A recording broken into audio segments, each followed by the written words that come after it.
আসসালামু আলাইকুম। জরি সুতা ও পুঁথি দিয়ে সুন্দর একটি ডিজাইন শেয়ার করব আজ আপনাদের সাথে।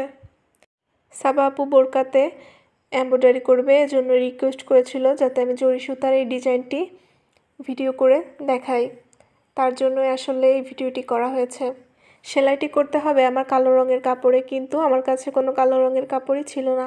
তারপর আমার পুরনো একটি বোরকা, সেই বোরকাতেই ড্রয়িং করে ফেলেছি। শোল্ডারের দিকে আমি ছোট্ট করে একটা লাভ ড্রয়িং করে নিয়েছিলাম। এবার সেলাইয়ের পালা। লাভের আউটলাইনটা আমি কাঁথা ফোর দিয়ে সেলাই করে নিয়েছিলাম, আর মাঝেও আমি কাঁথা ফোর দিয়ে সেলাই করে নিয়েছিলাম। লাভের উপরের দিকটাতে আমি সেলাই করেছি, কিন্তু একদমই ভালো লাগছিল না। তারপর আমি নিচের দিকটাতে ফ্লাই স্টিচ দিয়ে সেলাই করছি, বেশ সুন্দরই লাগছে। এবার আপনারা একটু খেয়াল করে দেখেন আমি ফ্লাই স্টিচটা কিভাবে দিচ্ছি। এটা কিন্তু খুবই সহজ। এবার কিছু পুঁথি নিয়েছি, এটা ছিল গোল্ডেন কালারের। তারপর আমি এই লাভের আউটলাইনে এই পুঁথি এক একটা করে বসিয়ে দিব। পুঁথিগুলা খুবই কাছাকাছি করে আমি বসিয়ে নিচ্ছি। সুই সুতায় হাতের কাজ করার জন্য প্রচুর পরিমাণে ধৈর্যের প্রয়োজন।